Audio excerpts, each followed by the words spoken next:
Congratulations. Thank you.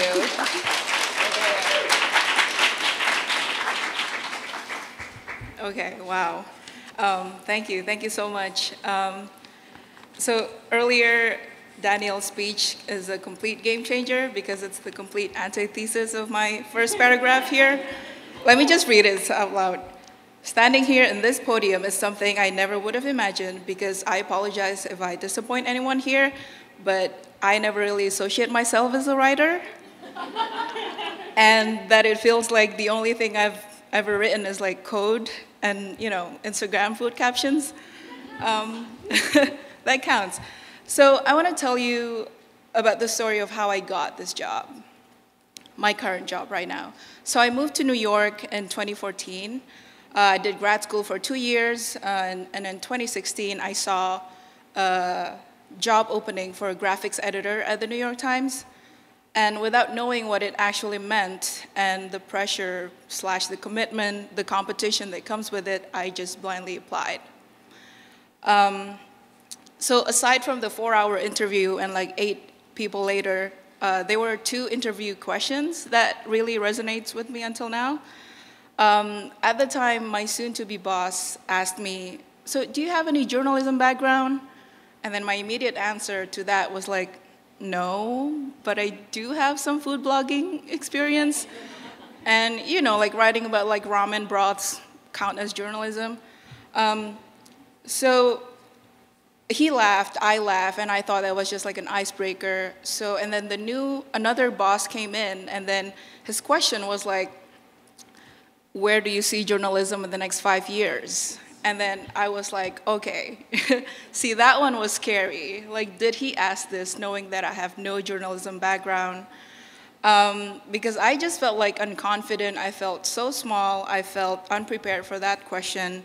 But eventually I answered, okay, look, like as much as I love print and physical books, physical papers, I think storytelling will take it in a new direction, and that's why they needed to hire me, because what I can bring to the table, hopefully, is something that is fresh ideas and also like new perspective, having like no journalism background. So that was 4 years ago. Thank God I got the job. And coming into one of the biggest newsroom in the world without any formal writing education or experience beforehand, it was extremely daunting at first. It felt like everyone you met in the newsroom is either they went to the same J school or, or like they just have like an array of like diverse portfolios of having worked at other newsrooms before.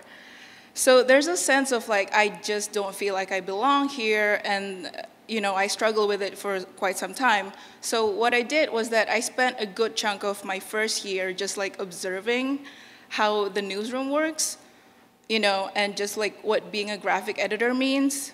And I guess the first lesson learned here is that like to admit when you know nothing, and then, but then to actually do something about it, and have the attitude to show that you're in a constant learning process.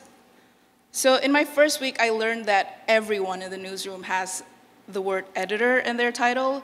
There's photo editor, video editor, drone editor, whatever. It was just like, you name it.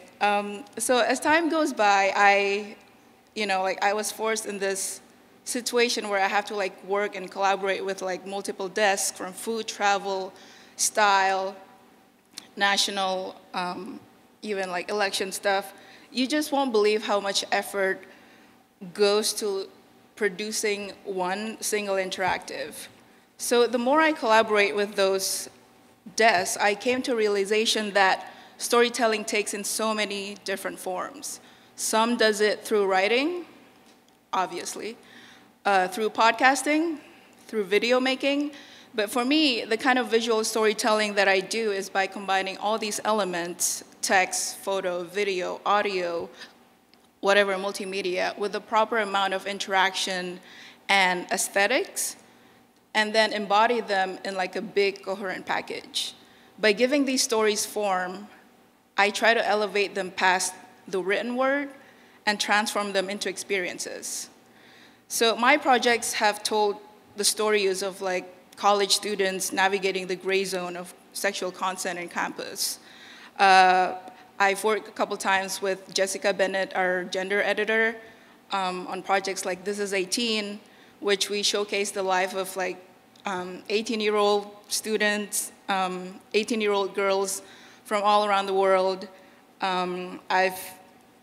What do I have here? I've worked with like the obituary desk, Amy Patnani, in a project called Overlook, where we, we recognize individuals who the Times obit section had previously overlooked in the past. And what else? Like, okay, and here I've directed some shots for a multimedia timeline package on like how to cook Thanksgiving in 8 hours. Or like I went to like a photo shoot in Bushwick to expose readers to like female and non-binary rock bands, including like Soccer Mommy and stuff like that. They were just like super cool. So I guess I'm glad to say that now I think I definitely own what I said in my interview 4 years ago, and that I'm beyond grateful to be part of the movement that changed the direction of visual storytelling. And lastly, for acknowledging that the freedom of making things is as important as the written content itself, and that you have the power to change the narrative with a more creative approach. I am forever thankful for the opportunity. Thank you so much.